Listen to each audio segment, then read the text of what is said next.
हमें वही सीन दिखाया जाता है जहाँ पे एलन हमारी रिशेल से माफी मांगते हुए कहता है, मुझे सच में बहुत ज्यादा बुरा लग रहा है, मुझे लगता है मैंने कोई हॉरिफिक काम किया है, ये सच में बहुत ज्यादा बुरा काम था, मैंने उसकी जान ले ली, फिर भी मुझे पता है कि ये ग्रेटेस्ट फ्रीडम थी जो मैं उसको दे सकता था, और ये बात भी मुझे पता है कि मैंने बिल्कुल सही किया, लेकिन मुझे आपसे अपने आप को मारने के लिए या मुझे मरने में हेल्प करने के लिए नहीं करना चाहिए था, मुझे सच में ऐसी रिक्वेस्ट नहीं करनी चाहिए थी। I am sorry, I am so sorry teacher.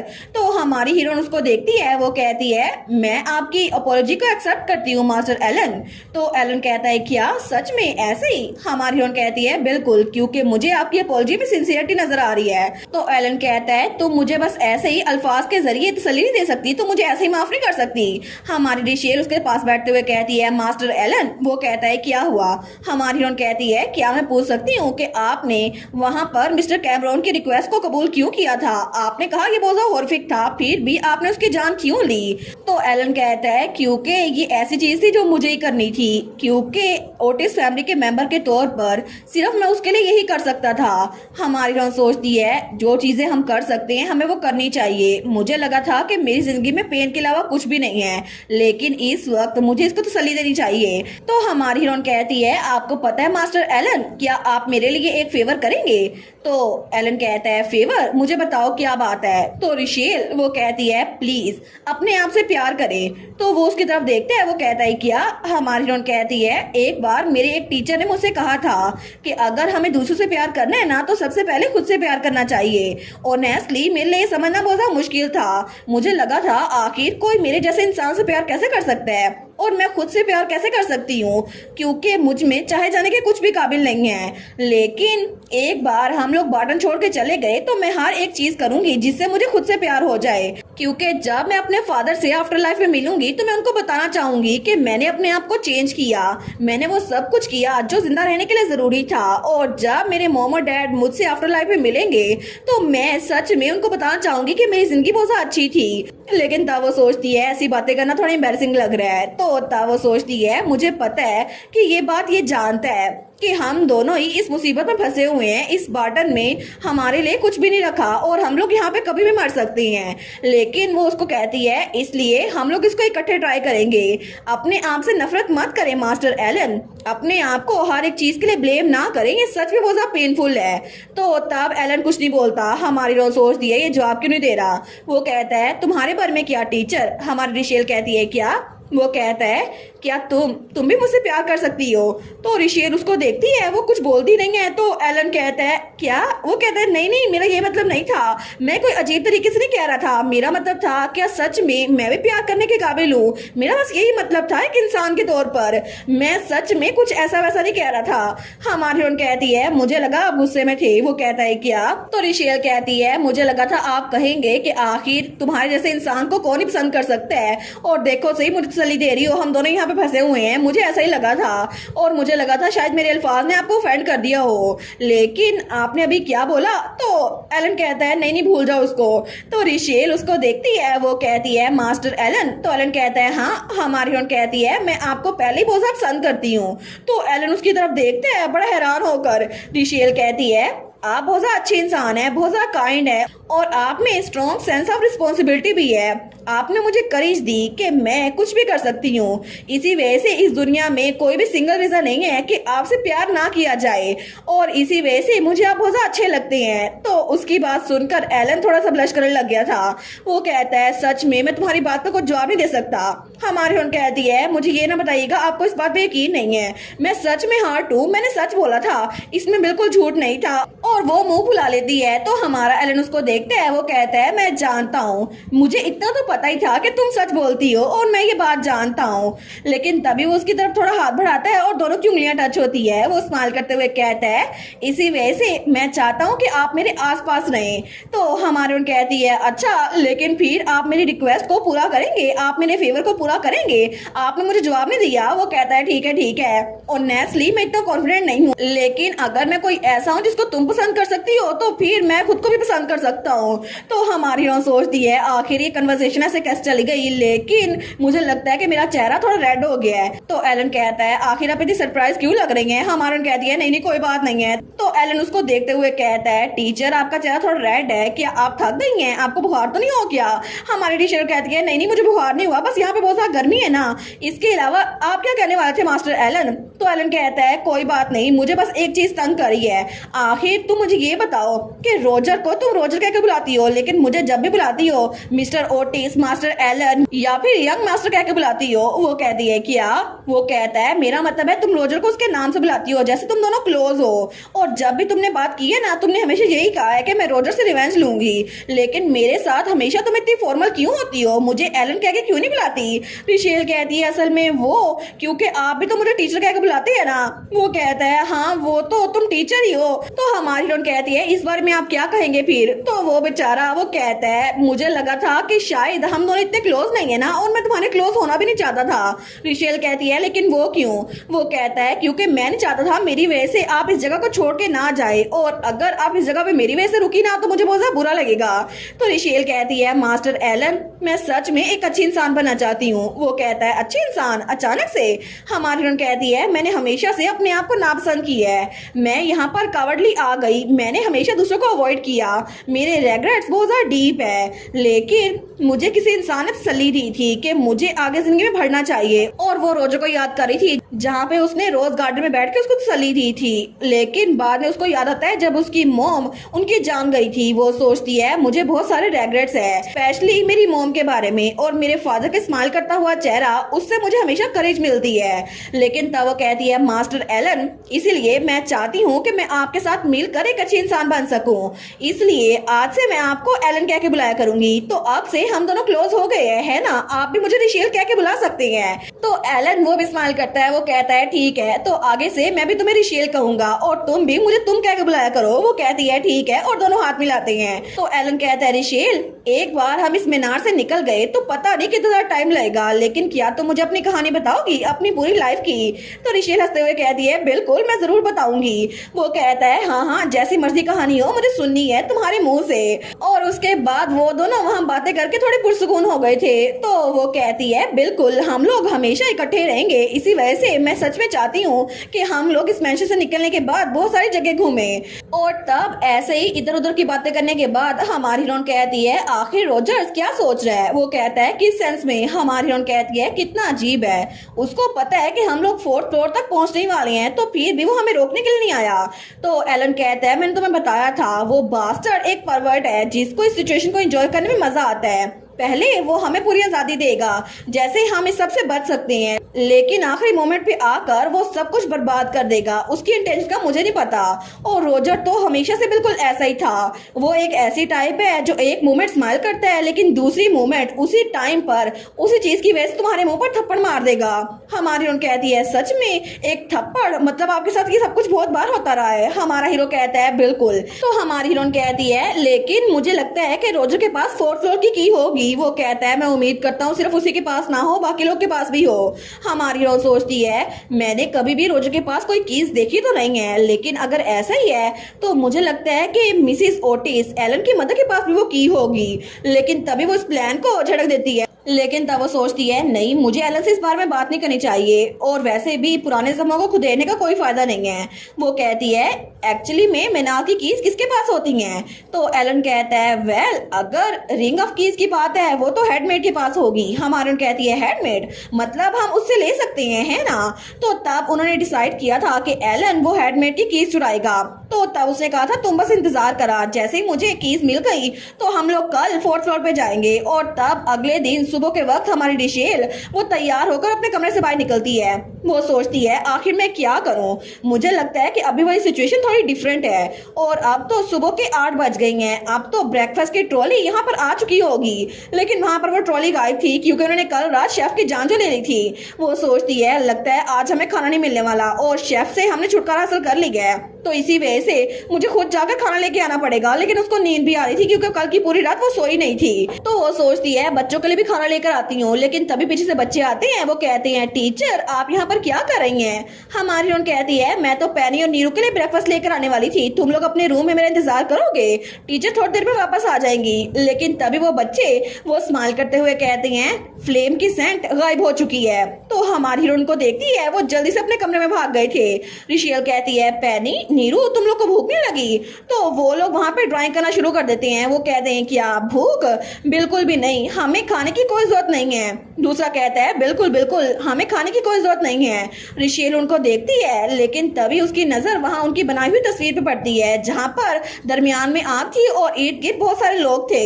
वो सोचती है इन्होंने ये नहीं कहा कि हमें भूख नहीं लगी, इन्होंने कहा कि हमें खाने की जरूरत नहीं है। तो वो उनका दरवाजा बंद करके वहां से निकल रही थी। वो सोचती है सच में ये इंसान नहीं है, ये सिर्फ रोजेज है, ये सिर्फ इंसानों की तरह बिहेव कर रहे थे। फिर भी मुझे तो खाना खाने की जरूरत है ना, मैं तो एक इंसान हूँ। और एलन के बारे में भी यही। तो तब वो किचन वाले फ्लोर में आती है और तब दरवाजे के सामने रुकती है। तो वो सोचती है मैं श्योर हूँ अगर एलन को खाना ना मिला तो वो खुद से जाकर कभी खाना नहीं लेगा। लेकिन तभी वो वहां पर दरवाजा खोलती है तो वहां पर मेड्स के लिए हालवे बना हुआ था जहाँ उनको खाना मिलना था। लेकिन वहां पर सारी की सारी मेड्स जो कि रोजेस थे वैसे ही बैठी हुई थी हाथ में चम्मच लेकर। हमारी हीरोइन को देखती है वो तो डर गई थी और उसी वक्त वो दरवाजा बंद कर देती है। वो सोचती है ऐसा लगता है ये बिल्कुल हिल नहीं रही क्योंकि अपने हिसाब से अपनी हैबिट के हिसाब से ये यहीं पर बैठी हुई हैं। तो मुझे किचन में जाकर खुद लेकर आना पड़ेगा कुछ। तो थोड़ी देर बाद वो किचन में आई थी और वहां पे कुछ एप्पल्स वगैरह इकट्ठे कर रही थी। वो सोचती है ये सारी की सारी चीजें हमारे खाने के लिए काफी होंगी है ना, मुझे लगता है कि मुझे कुछ और ढूंढना चाहिए। तो एलन के लिए मैं क्या लेके जाऊं? आई वंडर क्या उसके साथ रोजर होगा? लेकिन तभी पीछे से किचन का दरवाजा कोई खोलने लगता है। हमारी हीरोइन सोचती है मुझे लगता है कि मीनार में सिर्फ कुछ लोग ही जिंदा बचे हैं, मैं, एलन। और तब वहां पे दरवाजा खुलता है तो कोई कहता है गुड मॉर्निंग। हमारी हीरोइन पीछे देखती है तो वहां पर किसी के शूज चमक रहे थे। तो हमारी हीरोइन सोचती है ये शूज ये तो एमराल्ड से बने हुए हैं और ये व्हाइट स्कर्ट ये जरूर एक ही इंसान हो सकती है। तो उसके हाथ से एप्पल नीचे गिरता है तो वो उस शूज के पास गिरता है। तो वहां पे कोई उस एप्पल को उठाता है जिसके हाथ में बहुत ज्यादा ज्वेलरी थी और वो थी मिसिस ओटिस, एलन की मदर। वो कहती है ऐसा लगता है कि बहुत दिनों बाद मिल रहे हैं मिस हावर्ड। हमारी हीरोइन सोचती है मिसिस ओटिस बिल्कुल, एलन और मेरे अलावा सिर्फ मिसिस ओटिस ही इस पूरे मीनार में जिंदा इंसान है, ये आखिरी इंसान है। वो कहती है गुड मॉर्निंग मिसिस ओटिस। वो सोचती है ये क्या, ये मुझसे कोई बात नहीं कर रही। लेकिन तब वो मिसिस ओटिस की तरफ देखती हैं तो उस एप्पल को घूरी जा रही थी और फिर उसको एप्पल पकड़ाते हुए कहती है ये ले लो। हमारी हीरोइन कहती है मैं कहीं और जाके खाना खाती हूँ। वो कहती है अब वो अजीब सी चीज यहाँ पर नहीं है तो तुम जहाँ मर्जी चाहो खाना खा सकती हो, और अगर ऐसा ही है तो हमें जाकर कप ऑफ टी पीना चाहिए, और वैसे भी तुम्हें की जरूरत पड़ेगी आफ्टर ऑल। हमारी कहती है क्या? तो मिसेस ओटिस कहती है हैंडमेड उन कीज को अपनी लाइफ की तरह संभाल के रखती है, अगर तुमने बिना किसी वजह के उन कीज को टच किया तो वो तुम्हारी स्किन को फाड़ सकती है, इसी वजह से तुम्हें कीज मुझसे लेनी चाहिए। हमारी हीरोइन सोचती है एक मिनट मुझे पैनिक नहीं करना, मुझे एग्जैक्टली पता है कि इनके पास की है, लेकिन इनको कैसे पता कि हम लोग 4th फ्लोर पे जाने की प्लानिंग कर रहे हैं? लेकिन क्या लेडी हमेशा से ऐसी सिचुएशन को जज कर सकती थी? तो तब मिसेस ओटिस कहती है एलन बहुत ज्यादा कॉशियस लड़का है, इसी वजह से वो अभी तक कोई भी मूव नहीं करेगा, तो तुम्हें मेरे साथ चलना चाहिए। हमारी हीरोइन मिसेस ओटिस के पीछे जाती है और थोड़ी देर बाद वो उसको चाय डाल के देती है। तो तब वो दोनों आमने सामने बैठ गई थी। मिसेस ओटिस कहती है पता नहीं तुम्हारे टेस्ट के हिसाब से होगी या फिर नहीं, क्योंकि मैंने कभी भी एक प्रॉपर लेडी की तरह चाय बनाना नहीं सीखी। हमारी हीरोइन उस टी को चखती है और तब वो मिसेस ओटिस को देखती है जो उसके सामने एक बॉक्स रखती है। तो तब वो बॉक्स रखते हुए कहती है मुझे ये कीज का बॉक्स प्रीवियस मिसेस ओटिस की तरफ से मिला था, और उनको जरूर प्रीवियस मिसेस ओटिस की तरफ से मिला था, यानी कि अपनी मदर इन लॉ की तरफ से। और ये सारी कीज संभाल के रखना जनरेशन तक लेडी ऑफ दी ओटिस के काम का था, और इसीलिए आज से ये कीज मैं तुम्हारे हवाले करती हूँ मिस हावर्ड। तो रिशेल कहती है मिसेस ओटिस क्या आपको ये बात बिल्कुल पूरी यकीन थी कि अगली मिसेस ओटिस मैं ही बनूंगी? तो तब जैकोलिन मिसेस ओटिस वो कहती है बिल्कुल, क्योंकि उस आदमी ने तुम्हें खुद चूज किया है। तो मिस बार्टन में सिर्फ रिकमेंडेशन लेटर पे आई हो जो कि बोर्डिंग स्कूल की प्रिंसिपल ने दिया था, और बहुत सारे लोगों को पता है कि तुम कहाँ पर रह रही हो, तुम बाकी सर्वेंट्स की तरह नहीं हो, और इसलिए मुझे लगा था कि तुम वार्डन में बहुत लंबे अर्से तक रहोगी, और अगर तुम गायब हो गई तो लोग को तुम्हारे बारे में शक होगा और वार्डन के बारे में भी, और ये एक ऐसी चीज है जिसे कभी भी वो आदमी अलाउ नहीं करेगा चाहे कुछ भी हो जाए। और वो आदमी वो तो हमेशा next lady of the house को खुद चुनता है अपने हाथों से, और अगर करंट हेड वो कोई लड़की हो तो उसका हस्बैंड वो खुद चुनता है, और अगर वो कोई लड़का हो तो उसकी वाइफ वो खुद चुनकर लाता है, उसको वार्डन में लेकर आता है, क्योंकि future ladies of the house Otis उसको वो खुद चुनता है ताकि वो उनकी जनरेशन को आगे बढ़ा सके। लेकिन उन लड़कियों को हमेशा यही लगता है कि वो खुद यहाँ पे अपनी मर्जी से आई हैं, हालांकि ये सिर्फ डेल्यूजन होती है। और तब वो चाय का कप पकड़ते हुए कहती है, मिस हावर्ड, अगर तुम यहाँ पर आई गई हो तो क्या तुम इस पूरी दुनिया की सबसे बेवकूफ लड़की की कहानी सुनना चाहोगी? हमारे कहती है, बेवकूफ लड़की? तो तब मिसिस ओटिस वो कहती है, बिल्कुल, एक ऐसी लड़की जो कि बहुत ही ज़्यादा बेवकूफ़ थी, वो मैंने अपनी ज़िंदगी में खुद देखी है, क्योंकि एक दफ़ा का जिक्र है कि एक छोटे से गांव में एक लड़की रहा करती थी जिसके ब्लॉन्ड बाल और ब्लू आईज थी, और वो लड़की बहुत ही ज़्यादा खूबसूरत थी, पूरे गांव में सबसे ज़्यादा खूबसूरत। उस लड़की का नाम था जैकुलिन स्वान, और वो मैं थी। ये मेरी कहानी है। एक ब्यूटीफुल डांसर, एक ऐसी आवाज़ रखने वाली लड़की जो कि परिंदों की चहचहाहट से भी ज़्यादा अच्छी थी। सब लोग उसकी आवाज़ सुनने के लिए मरे जाते थे, और वो तो बहुत ज़्यादा मशहूर थी। जहाँ भी वो अपना गीत सुनाती थी सब लोग के हाथ तालियों के लिए उठते थे। और तब जैकुलिन अपनी कहानी बताते हुए कहती है, असल में मेरी आवाज़ की वजह से सब लोग मुझे पसंद करते थे। मुझे लगा था कि मैं अपने सॉन्ग की वजह से लोगों को खुश करूंगी और हिस्ट्री में मेरा नाम होगा। मैं जहां भी जाती थी लोग मेरी हेल्प करने के लिए तैयार थे, और अपने टैलेंट और सोशल स्किल्स की वजह से छोटे से ट्रूप में जगह ढूंढना बिल्कुल भी मुश्किल नहीं था। और मेरी आवाज़ इतनी ज़रा शानदार थी कि वहाँ पर नोबल्स हमेशा मुझे सुनने के लिए आया करते थे, और इस सब में भी गुड फॉर्चून हमेशा मुझे ढूंढ लेती थी। तो वहाँ पर कोई कहता है, तुम्हारे टैलेंट के साथ तुम तो एक दिन किंग के सामने भी गा सकती हो, और जब तक वो दिन आता है तुम्हारा ख्याल मैं रखूंगा। और इसी तरह एक इरिप्लेसेबल प्रीमा डोना वो पैदा हो गई। मेरे बारे में हर कोई जानता था। नोबल लॉर्ड्स वो तो बस मुझे देखने के लिए मरे जाते थे, और जो भी ड्रेस मैं ट्राई करती थी वो एक ट्रेंड बन जाता था, और सब लोग मुझे देखकर जलते थे, स्पेशली लड़कियां। लेकिन एक दिन मेरे पास एक लेटर आया, तो उसका स्पॉन्सर कहता है, ये देखो तुम्हारे लिए लेटर आया है, इनविटेशन आया है ओटिस फैमिली की तरफ से। और उस लेटर के अंदर रोजेस की सेंट थी जिसमें फ्रेग्रेंस थी, और उसके साथ सिल्क का एक रास्ता था। लेकिन ये सब कुछ मुझे लगा था शायद इसकी वजह से रॉयल स्टेज की तरफ मेरा रास्ता बन जाएगा। तो वहां पर कोई कहता है, जैकुलिन तुम तो इस पूरे के पूरे एम्पायर की सबसे ब्राइटेस्ट जूल हो जो मैंने डिस्कवर की है, इसी वजह से अपना चार्म बिल्कुल मत खोना। और जिस वक्त वो उस मेंशन में आई थी वहाँ बहुत सारे लोग थे, और वो तो उसकी चकाचौंध देखकर बड़े हैरान रह गई थी, और जैकुलिन को लगा था शायद वो इस जगह के काबिल नहीं है। लेकिन ये सिर्फ एक मोमेंट के लिए था, और उसके बाद उसकी आवाज सुनकर वहाँ पर सब लोग मेस्मराइज हो गए थे। और उन सब में एक आदमी भी था जो कि बाद में उसके लिए बहुत ज़्यादा इंपॉर्टेंट बनने वाला था। तो वहाँ पर जैकुलिन वो अपना गाना गा रही थी, लेकिन उन सब में उसे एक आदमी नजर आया जो कि था रिक ओटिस, उसका फ्यूचर हस्बैंड। और तब दोनों ने एक दूसरे को देखा, और दोनों को ही पहली नजर में एक दूसरे प्यार हो गया। और इतने सारे लोगों में उसकी नजर एक आदमी में पड़ी जो कि उसको बहुत ज्यादा हैंडसम लगा था, और उसकी ब्लैक आईज उसको बहुत ज्यादा अट्रैक्टिव लगी थी। और इतनी सारी भीड़ में भी उसको वो आदमी नजर आ गया था, और इसी तरह वो उससे मिली रिक ओटिस से।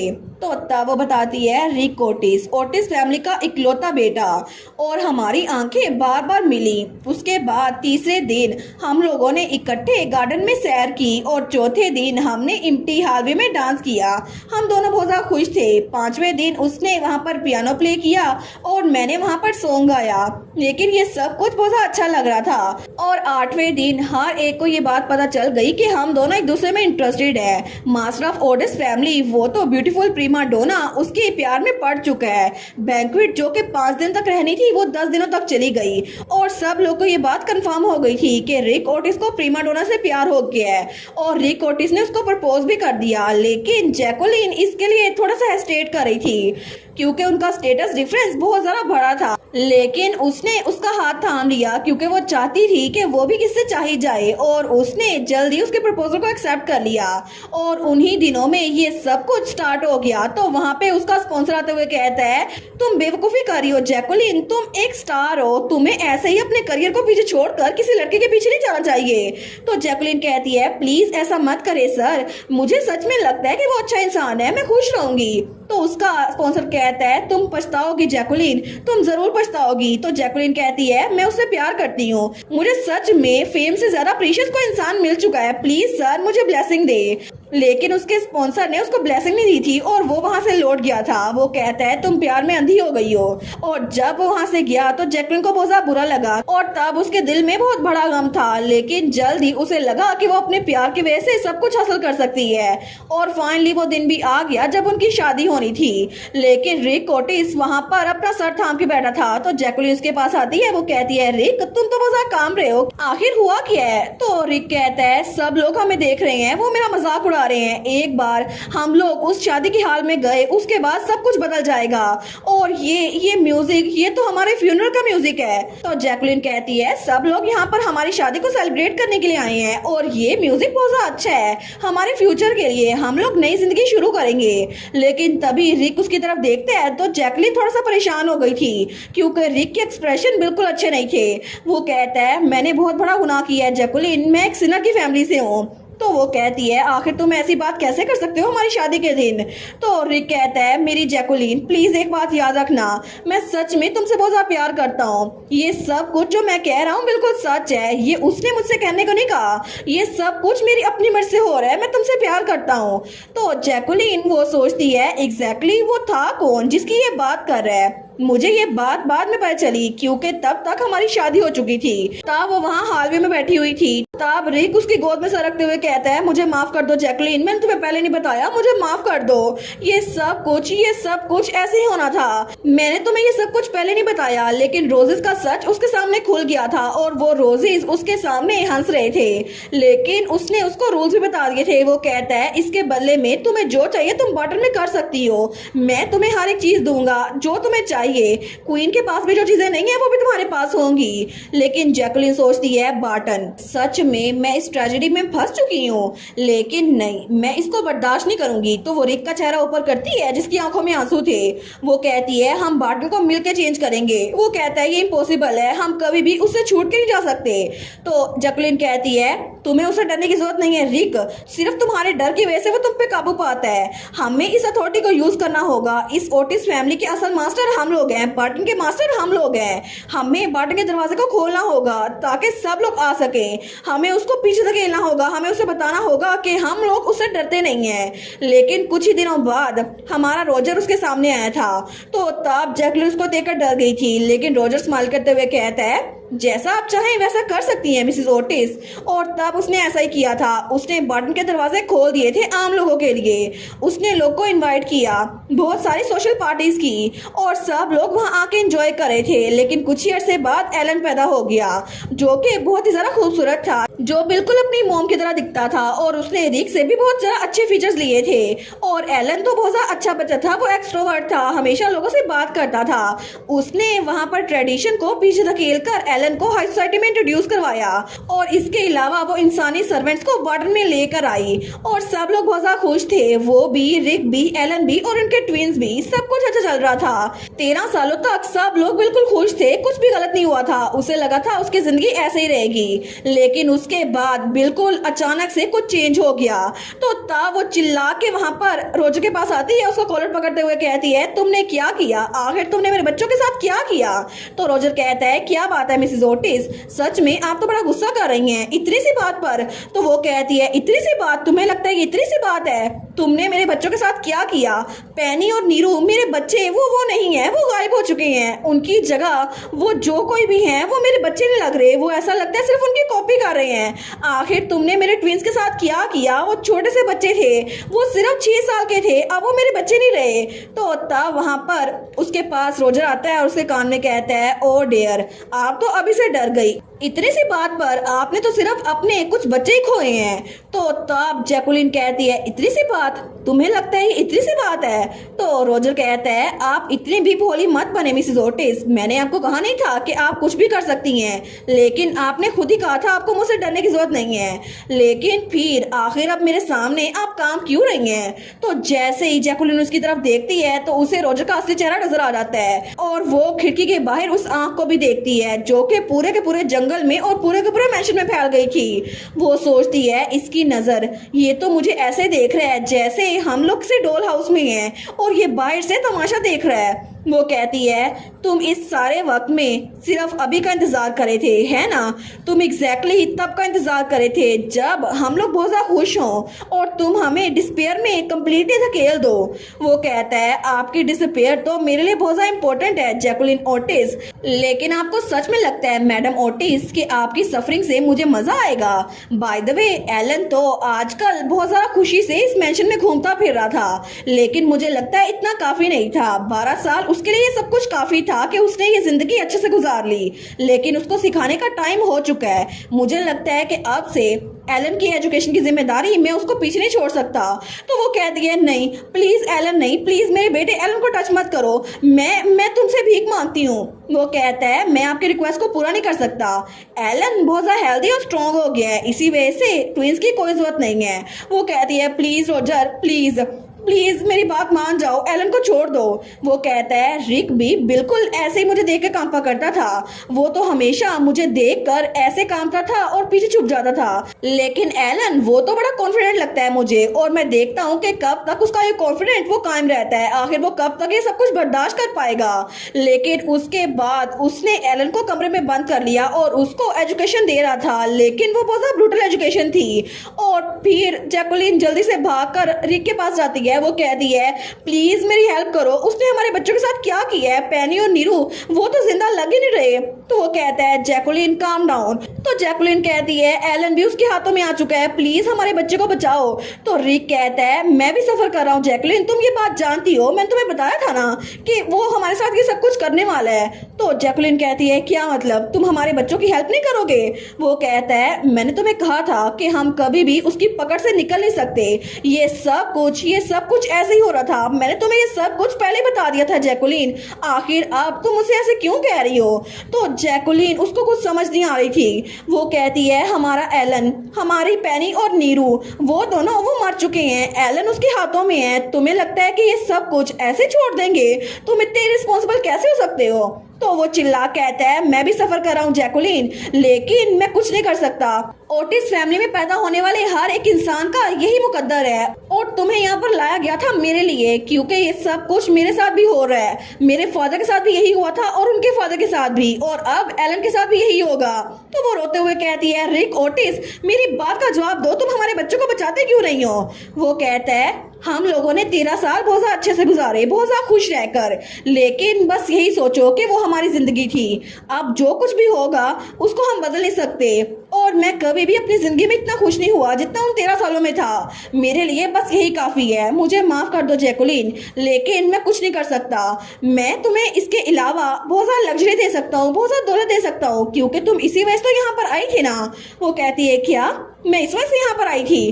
तो रिक ओटिस कहता है, आखिर में तुमने मुझे सिर्फ इसलिए चूज किया था क्योंकि तुम्हें यहाँ की दौलत चाहिए थी, तुम्हें कभी भी मुझसे प्यार नहीं था, तो अब ऐसे प्रिटेंड ना करो जैसे हम लोग एक फैमिली हैं, तुम्हें मुझसे बिल्कुल भी प्यार नहीं था, तुम्हें ये सब कुछ सिर्फ दौलत के लिए चाहिए था। वो कहती है, आखिर तुम ऐसे कैसे बोल सकते हो रिक, मैं यहाँ पर सब कुछ छोड़कर तुम्हारे लिए आई थी। तो वो कहता है, झूठ, तुम बिल्कुल झूठ बोल रही हो, तुम्हें कभी भी मैं नहीं चाहिए था, तुम्हें दौलत चाहिए थी, तो अब तुम्हें बिल्कुल भी गिल्टी फील करने की जरूरत नहीं है, ये सब कुछ तुमने अपने खुद के लिए चूज किया था, और इसीलिए सबका इल्जाम मुझ पे मत दो जैकुलिन। तो जैकुलिन तो बहुत ज़्यादा रो रही थी। वो सोचती है वो ब्लैक आईज जिनको मैं कभी बहुत ज़्यादा प्यार करती थी, अब उन आंखों में कुछ नहीं था, बिल्कुल पागलपन था। तो रिक ओटिस भी चिल्ला रहा था। वो कहता है मैं कुछ नहीं कर सकता, मैं कुछ नहीं कर सकता उसके सामने, मैं बिल्कुल बुज़दिल हूँ। और आखिर में उसने अपने फर्स्ट लव को अपनी आंखों के सामने खुद से दूर जाते हुए देखा और उसे अपने स्पॉन्सर की बात याद आई थी जिसने कहा था तुम पछताओगी जैकुलिन। लेकिन कुछ दिनों बाद भी बार बार एलन के कमरे से आवाज आती थी, प्लीज मुझे बचाएं मदर, प्लीज मेरी जान बचाएं, प्लीज मॉम मुझे बचाएं। लेकिन ये सारी की सारी चीखें सुनकर भी जैकुलिन कुछ नहीं कर पाती थी। वो सोचती है प्लीज कोई तो मेरे बच्चे को बचा लो, लेकिन मैं कैसे बचा सकती हूँ, मैं खुद कुछ नहीं कर सकती।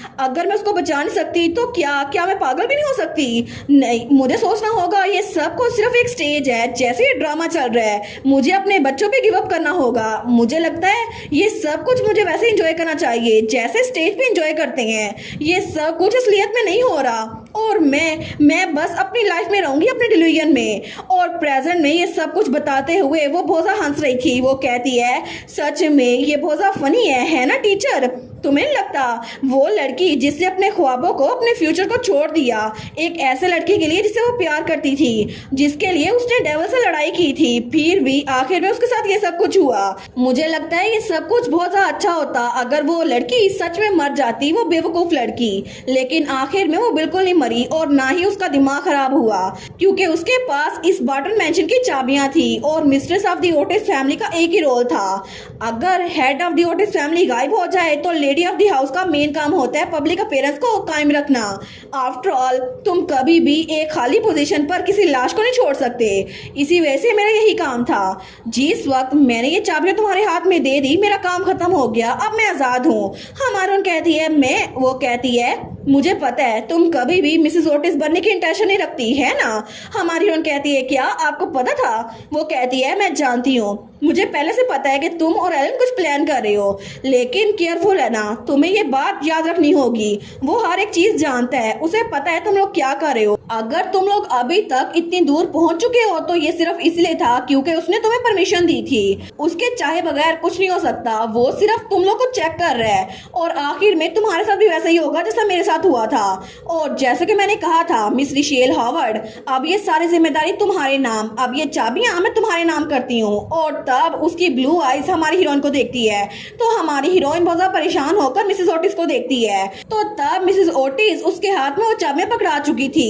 तो हमारी हीरोइन कहती है मैं जानती हूँ कि हमारे जीतने के चांसेस बहुत ज्यादा कम है, लेकिन जब तक मेरे पाँव सलामत है, नहीं जब तक मैं सांस ले रही हूँ, मैं पूरी कोशिश करूंगी कि मैं यंग मास्टर एलन को लेकर यहाँ से भाग जाऊं और हम लोग बार्टन के बाहर अच्छी जिंदगी गुजारें। तो तब जैकुलिन वो गहरी सांस लेती है और खड़ी हो जाती है। वो कहती है बस हमारा काम खत्म हो गया, अब तुम्हें लौट जाना चाहिए। मैंने तुम्हें जो बताना था मैंने वो तुम्हें बता दिया और तुम्हें मुझसे और एडवाइस नहीं चाहिए होगी। हमारी हीरोइन कहती है मिसेस ओटिस, लेकिन वो उसकी बात का जवाब नहीं देती। हमारी हीरोइन सोचती है आखिर ये कैसी फीलिंग है। वो कहती है जैकुलिन। तो तब उसकी बात सुनकर जैकुलिन वहीं पर रुक गई थी और तब वो पीछे देखकर स्माइल करती है, एक जेन्युइन स्माइल। वो कहती है बहुत लंबे अरसे बाद मुझे किसी ने मेरे नाम से बुलाया है, सच में ये सुनने में बहुत ज़्यादा अच्छा लग रहा है, लेकिन अब तुम जाओ, तुम्हारे करने के लिए यहाँ पे कुछ नहीं बचा।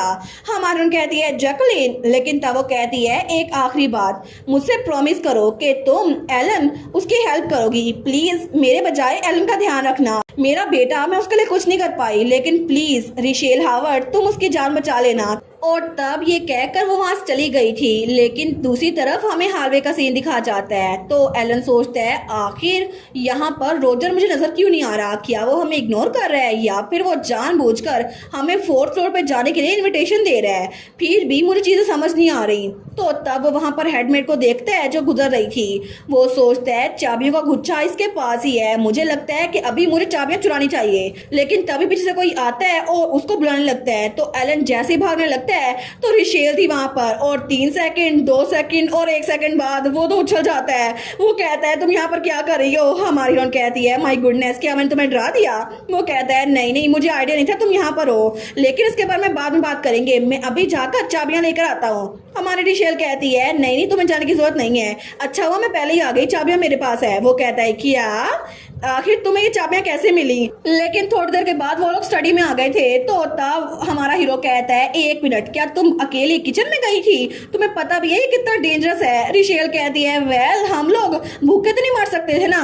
तो हमारा एलन कहता है, सीरियसली, लेकिन आखिर तुम्हें चाबियां मिली कहाँ से? हेडमेड की चाबियां तो अभी भी उसके पास थी। तो रिशेल उसको कहती है, ये मुझे मिसेस ओटिस ने दी हैं। हमारा हीरो कहता है, क्या मिसेस ओटिस, यानी कि मेरी मदर ने? तो रिशेल कहती है, बिल्कुल, मिसेस ओटिस ने मुझे खुद बुलाया था। तो तब हमारी रिशेल ने सब कुछ बताया एलन को, जो कुछ उसकी मदर ने उसको बताया था, और आखिर में उन्होंने वो चाबी उसको दे दी। तो रिशेल कहती है, आखिर में उन्होंने कहा कि मुझे तुम्हारा ख्याल रखना होगा। तो एलन कहता है, मुझे लगा था कि मदर, उनका दिमाग बिल्कुल खराब हो गया है, लेकिन मुझे कभी भी पता नहीं चला कि फादर और मदर के दरमियान क्या हुआ था। तो रिशेल कहती है, यंग मास्टर, वो कहती है, क्या मदर ने ये सब कुछ अकेले बर्दाश्त किया होगा? नहीं, मैं समझ सकता हूँ क्यों, लेकिन फिर भी पिछले 6 सालों से मदर ने मुझे देखकर कभी बात नहीं की। आखिर वो मुझसे आंखें मिलाकर बात क्यों नहीं करती थी? तो हमारी हीरोइन सोचती है, मैं समझ सकती हूँ इसे अपनी मदर से क्या चाहिए था। ये चाहता था कि अपनी मदर का हाथ पकड़े, उनके गले लगे, लेकिन शायद ये मिसेस ओटिस की अपनी चॉइस थी ताकि एलन उनके साथ जरा अटैच ना हो। तो उसके हाथ पे हाथ रखते हुए कहती है, क्या तुम्हें अपनी मदर से नफरत है एलन?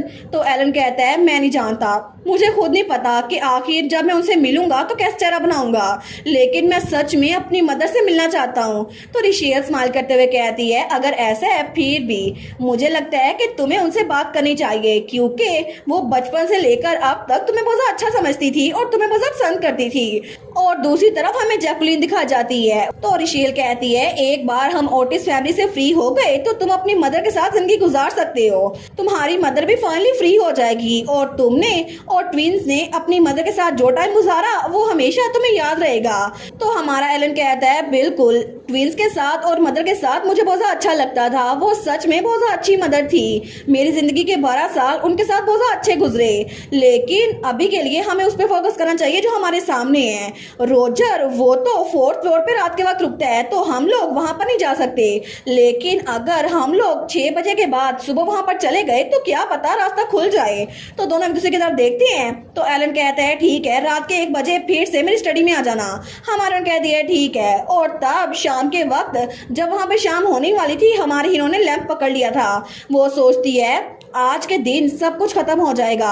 मुझे लगता है कि आज के दिन इस कहानी की एंडिंग वो कंप्लीट हो जाएगी, क्योंकि आज रात 4th फ्लोर पे जाने के बाद हमें पता चलेगा कि हमारी जिंदगी की कहानी वो ट्रेजेडी बनती है या फिर हमारे लिए एक नया रास्ता।